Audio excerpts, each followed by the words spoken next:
తాకట్లో ఉన్న మీ బంగారాన్ని విడిపించి ఆ రోజు ఆన్లైన్ రేటుకి కొంటాం. Sharma gold company. నమస్కారం, వెల్కమ్ టు సుమన్ టీవీ. నేను గీతాంజలి. ప్రస్తుతం మనతో పాటు ప్రముఖ ఆధ్యాత్మికవేత్త జ్యోతి శరత్ గారు ఉన్నారు. వారితో మాట్లాడదాం. జ్యోతి గారు నమస్తే అండి. నమస్తే. వినాయక చవితి వచ్చేసింది. అంటే సాధారణంగా చెప్తూ ఉంటారు, పిల్లలకి పెద్దలకి అందరికీ ఇష్టమైనటువంటి పండుగ ఇది వినాయక చవితి అని. అంటే వినాయకుడి రూపమే చాలా విశేషంగా ఉంటుంది. అందరికీ తెలిసినట్టుగా గణపతి కేవలం ఒక్కలే కాదు, ఎన్నో రూపాలు ఉంటాయి ఆయనకు అని అంటారు. అందులో భాగంగా వరసిద్ధి వినాయక స్వామి అంటారు. మరి వరసిద్ధి వినాయకుడు అంటే ఎవరు? ఆయన రూపం అంటే ఈ అవతారానికి లేకుంటే ఈ వరసిద్ధి వినాయకుడిగా పూజించడానికి కారణాలు ఏంటి? ఎప్పటి నుంచి పూజిస్తున్నారు ఆ స్వామిని? ఆ స్వామి రూప విశిష్టత తెలియజేస్తారా? వరసిద్ధి వినాయకుడు అన్న వెంటనే రెండు పదాలు, వరము, సిద్ధి, ఈ రెండు ముందుగా మనకి వినిపిస్తూ ఉంటాయి. లేకపోతే మనం ఆ పదాల గురించి ఆలోచన చేద్దాం. వరము అనేటప్పటికీ మనం వరాలు కోరుకుంటూ ఉంటాం భగవంతుడిని. భగవంతుడు కొన్ని తీరుస్తాడు, మనకి ఏవి అవసరమో కొన్ని తీర్చడు. అది మన కర్మ ఫలితాలు బట్టి కూడా ఉంటూ ఉంటుంది. ఇక ఆ తర్వాత సిద్ధి అనే పదం.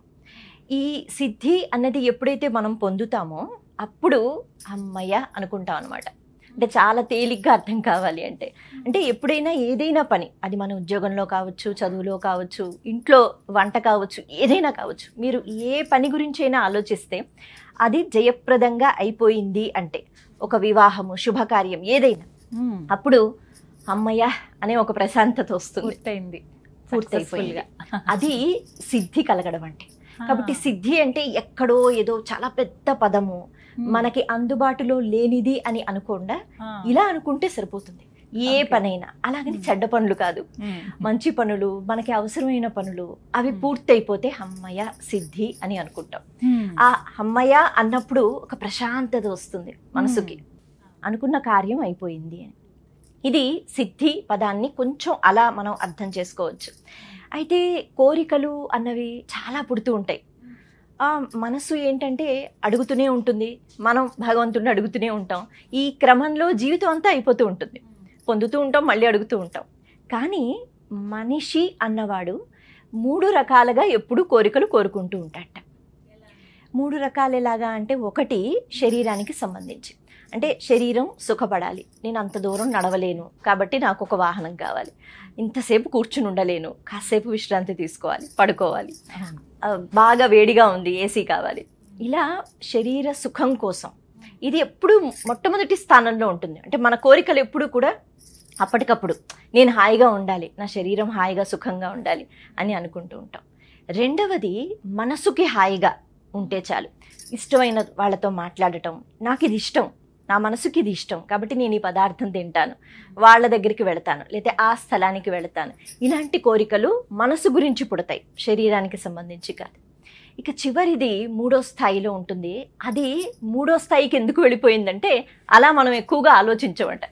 అదేంటి అంటే ఈ చిత్తము, అంటే లోపల ఉన్న మనస్సు, ఇంకా చెప్పాలి అంటే లోపల ఉన్న జీవుడు, అంటే ఒక ఆత్మ ఉంటుంది కదా, అది శాశ్వతం. అది పాపం తిరుగుతూనే ఉంటుంది. ఇప్పుడంటే మనం ఇలా ఉన్నాం, నేను ఈ రూపంలో, మీరు ఈ రూపంలో, మళ్ళా జన్మలో ఏ రూపంలో ఉంటామో తెలియదు, మనిషిగా ఉంటామో లేదో తెలియదు. అటువంటి సమయంలో ఈ ఆత్మ, ఈ జీవుడు, దీని గురించి ఏమైనా కోరికలు కోరుతున్నామా? లేదు. ఎప్పుడు కూడా ప్రథమంగా మన శరీరం కోసం, తర్వాత మనసు కోసం, ఆత్మ కోసం మనం కోరుకోవడం లేదు. కానీ తెలుసో తెలియకో మనం చేసే ప్రతి పూజలో చివరికి మంత్రపుష్పం ఏదైతే ఉంటుందో అక్కడ ప్రచోదయాత్ ప్రచోదయాత్ అన్నట్టుగా అడుగుతూ ఉంటామట. అంటే బుద్ధి ఏదైతే ఉందో అది వికసింపచేసి మేము జ్ఞానం వైపు అడుగులు వేసేటట్టు చూడు అని. ఒక్కొక్కసారి మనకి అర్థం తెలుసు, ఒక్కొక్కసారి తెలియదు. కానీ ప్రతి పూజలో చివరికి మంత్రపుష్పం యొక్క పరమార్థం అది, బుద్ధి ప్రచోదనం కావాలి అని. ఎప్పుడైతే మనసు హాయిగా ఉండాలి, లేకపోతే శరీర సుఖం కోసం అని కాకుండా ఆత్మ సుఖపడాలి, తర్వాత ఈ జీవుడు ప్రయాణం చేస్తే ఉత్తమ లోకాలకి వెళ్ళాలి, లేదు పాపము పుణ్యము శూన్యమైపోయి మళ్ళా జన్మ అన్నది లేకుండా మోక్షం పొందాలి, ఇటువంటి కోరికలు కోరాలి అంటే బుద్ధి ఉండాలట. అంతే కదా. ఆ బుద్ధి లేకపోతే తాత్కాలికంగా ఏవైతే కనిపిస్తూ ఉంటాయో, ఏదైతే మెరిసిపోతుంటుందో దాని వైపు ఆకర్షణ వెళ్ళిపోతూ ఉంటుంది. అప్పుడు ఈ ప్రథమ స్థాయి, రెండో స్థాయి అక్కడే ఉంటాం, మూడో స్థాయికి రాం. అలా జీవితం అయిపోతుంది. కానీ ఎన్నో కోట్ల జన్మలు ఎత్తాం, మనిషిగా వచ్చినందుకు సద్వినియోగం చేసుకోవాలి. కాబట్టి ఇలా ఆత్మ గురించి అడగగలగాలి అంటే మన కర్మలు ఎలా ఉండాలి, వేదం ప్రమాణం కాబట్టి వేదం ఏం చెప్పిందో చెయ్యగలగాలి. అలా చెయ్యాలి అంటే ఆత్మ గురించి ఆలోచిస్తాం కదా, పుణ్యం చేసుకోవాలి, మంచి పనులు చేయాలి, ఇబ్బంది పెట్టకూడదు. ఎందుకంటే ప్రతి ఒక్క కర్మ ఫలితం లెక్కలు కడుతూ ఉంటుంది కాలం. మరి ఆ తర్వాత జీవుడు ఏమైపోతాడు అనే ఒక బాధ బెంగ ఉన్నప్పుడు జీవుడు గురించి కూడా అడుగుతూ ఉంటాం. దీనికోసం కావాల్సింది బుద్ధి. ఎప్పుడైతే ఆ బుద్ధి వస్తుందో ఆత్మ అంటే జీవుడికి సంరక్షణ కలిగి మనిషిగా పుట్టినందుకు తరించిపోతాం. అది సిద్ధి అనుకోవాలి. కాబట్టి సిద్ధికి ముందు బుద్ధి ఉంటుంది.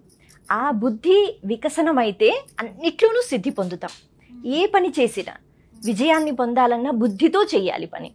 అటువంటి బుద్ధిని సిద్ధిని వినాయకుడు చాలా చక్కగా తొందరగా మనకిస్తాడు. కాబట్టి ఆయనకి భార్యలు అంటే ఏదో వివాహం అయింది అన్నట్టుగా కాదు, ఎప్పుడూ సిద్ధి బుద్ధి ఆయనతో ఉంటారు అనేటట్టుగా. కాబట్టి సిద్ధి పొందాలంటే బుద్ధి కావాలి. ఆ బుద్ధి అన్నది ఎంత అవసరమో అన్నది ప్రతి ఒక్కరూ కూడా మనం ప్రశ్న వేసుకోవాలి. ఇంకొక మాట చెప్తారు, మన దేహము ఒక రథంతో పోల్చుకున్నట్లయితే ఈ దేహం అన్నది నడుస్తూ ఉంటుంది. దీనికి గుర్రాలు ఇంద్రియాలు అంటారు. అంటే ఇంద్రియాల ద్వారానే మనం నడుస్తూ ఉంటాం. అయితే పగ్గాలు అంటే ఆ కళ్ళాలు అని అంటారు కదా, అవి కూడా ఉండాలి. ఎందుకు అంటే అవి రథసారథి పట్టుకుంటాడు, అలాగే గుర్రానికి కూడా కట్టి ఉంటాయి. రథసారథి కూడా ఉండాలి. కేవలం పగ్గాలుంటే గుర్రాలుంటే బండి నడవదు. ఈ రథసారథి మళ్ళీ బుద్ధి అని అంటారు. ఎంత చక్కగా పోలుస్తారంటే ఏ బుద్ధి అయితే మనకి జీవితాంతం అవసరమో, ఇంకా చెప్పాలి అంటే ప్రతి క్షణం అవసరమో తరించిపోవడానికి, కేవలం మనకి వచ్చే కోరికలు తీర్చుకోవడానికి కాదు బుద్ధి, మనం తరించిపోవడానికి ఆ బుద్ధి. కాబట్టి ఈ ఇంద్రియాలు అవి నడుస్తూనే ఉంటాయి. కళ్ళు ఏదోటి చూస్తూ ఉంటుంది, అది మనసు దాకా వెళ్ళిపోతే అడుగుతూ ఉంటుంది, ఏదేదో వింటూ ఉంటాం, అటువైపు ఆకర్షితులం అయిపోతూ ఉంటాం. కాబట్టి ఇంద్రియాలను అదుపులో పెట్టుకోవాలంటే ఆ కళ్ళం లేకపోతే ఆ పగ్గాలు ఏవైతే ఉన్నాయో వాటిని మనసు అని అంటారు. ఎందుకంటే మన మనసు చెప్తూ ఉంటుంది, చూడు చూడు అంటేనే నేను అటు చూస్తాను, వద్దు ఇటు చూడంటే ఇటు చూస్తాను, వినొద్దు అనుకుంటే సరే నేను వెళ్ళిపోతాను, ఇక్కడ ఉండొద్దు అన్న మనసు చెప్తుంది వెళ్ళిపోతాను. కాబట్టి ఈ మనసు, కానీ ఇలా మనసుకి నచ్చినట్టుగా ఇంద్రియాలు ఇలా పనిచేసుకుంటూ పోతే ఆ బండి ఎక్కడికి వెళ్ళిపోతుంది, ఎక్కడికైనా వెళ్ళిపోతుంది. కానీ లక్ష్యం వైపు వెళుతుందా, వెళ్ళదు కదా. అందుకని ఒక రథసారథి ఉండాలి. ఆ సారథి ఈ పగ్గాలను పట్టుకుని దానికి ఆ గుర్రాలు సంబంధం ఉంటుంది, అలాగే ఆ పగ్గాలకి ఈ రథసారథితో సంబంధం ఉంటుంది. అప్పుడు నియంత్రించినప్పుడు చక్కగా మన బండి అంటే ఈ శరీరము ఆ రథము సరైన మార్గంలో లక్ష్యం వైపు వెళుతుంది. ఇప్పుడు రథసారథి అంటే బుద్ధి, రథసారథి అంటే మనం కాదు, మనం రథం. కాబట్టి బుద్ధి ఉంటే అప్పుడు ఇంద్రియ నిగ్రహం చేసుకోవడం అలవాటు అవుతుంది.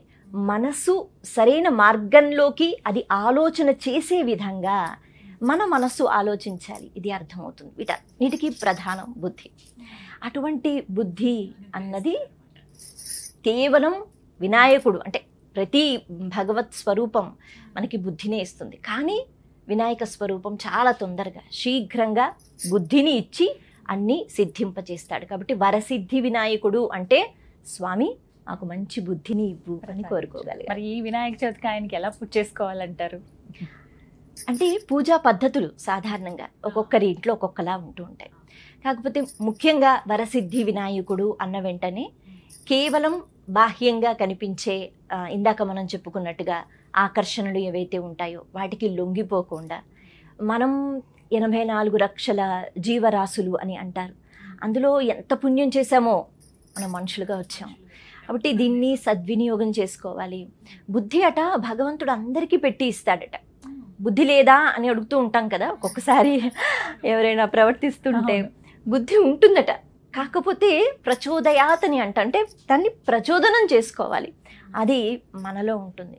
కాకపోతే భగవంతుని యొక్క సహాయం కోరినప్పుడు మనలో ఉన్న దోషాలు చెప్తే, స్వామి మరి సిద్ధి కలగాలి అంటే నాకు బుద్ధి కావాలి, అన్నీ నాకు తెలుసు అనే గర్వం ఉన్నప్పుడు వినాయకుడు కూడా ఏం చెయ్యలేడు. కాబట్టి వరసిద్ధి వినాయక స్వరూపాన్ని చూసిన వెంటనే తండ్రి మాకు బుద్ధి ఇవ్వు, ఈ బుద్ధి మా వాక్కులో, మా చర్యలో, మా కర్మలో, మా ఆలోచన విధానంలో అన్నిటికన్నా ముఖ్యం మొదట్లో మనం చెప్పుకున్నట్టుగా మనం అడిగే కోరికలలో ఏ కోరిక పాడు చేసేస్తుంది, ఏ కోరిక పతనం అయిపోతాం దానివల్ల, ఈ ఆలోచన అంతా బుద్ధి వల్ల.